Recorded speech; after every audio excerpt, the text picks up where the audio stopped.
Türkmenistan 2-nji maýda Türkmenbaşda gurulýan halkary deňiz portuny açmagy planlaşdyrýar. Prezident Gurbanuly Berdimuhammedow vice-premier Reşit Meredowyň 13-nji aprelde geçirilen hökümet mejlisinde bu arada beren habaryny dinläp, Tewit we iklimlaryň ulaw ýollarynyň möhüm çatyrgyna ýerleşen Türkmenistanyň bu ulgamda bar bolan kuwwatynyň netijeli peýdalanmagy çalışýanlygyny belledi.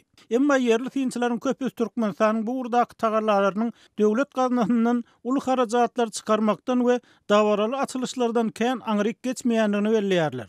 Azatlygyň Balkan vilayatyny belet finçilarynyň gurrun bermeklerine görä, Türkmenbaşyda Odalky Krasnovodsk şäherine Odalam deňiz portu bardy we oňa Aziýanyň dergödesi diýip at berýärdiler. Sebäbi başga ýerlerden gelýän gämiler şu ýerde durup geçýärdi. Onuň üstünden Azerbaýjana, Astrahany ýük taşalýardy. Şeýle de finçiler eger dogry ulanyp bolsa, täze portuň türkmen ykdysadyýetinde uly rol oýnap biljekdigini hem belleýärler. Emma adynyň aýdylmalygyny soran 65 ýaşly Balkanly finçiniň pikirine görä, Türkmenistanyň gurulýan uly guruluşlar käte durmuş hakykaty doly nazara alynman gurulýany salym edýär.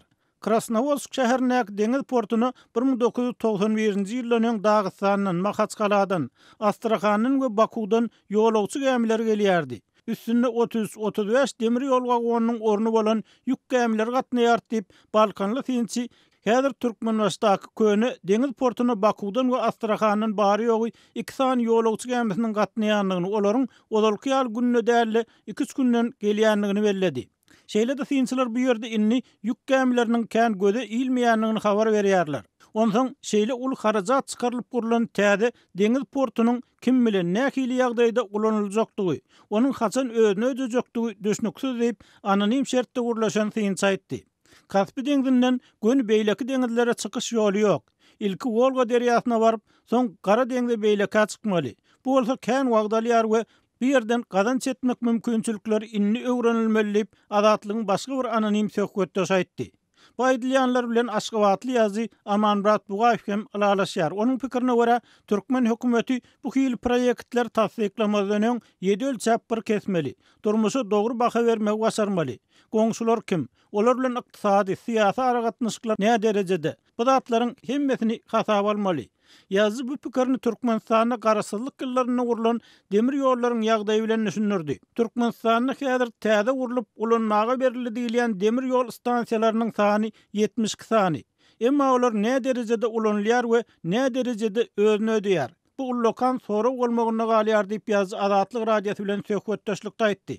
Aýdylýar Türkmenistanyň iň soňky ulanmaga berilen uly demir ýol, Demirgazyk Günörte demir ýoly. Ol Gazagystan, Türkmenistan, Eýran demir ýol diýip hem atlandyrylýar. Bu demir ýol Türkmenistanyň içinde 700 kilometr aralygda ýar. Ol ýoluň boýunda jemi 27 wagdal demir ýol şäherçesi gurulan. Emma olaryň tas hemmesi ýaly boşdur. Sebäbi bu demir ýol bilen bagly planlaşdyrylan işler amal edilmeýär diýip Azatlygyň çeşmeleri habar berýär.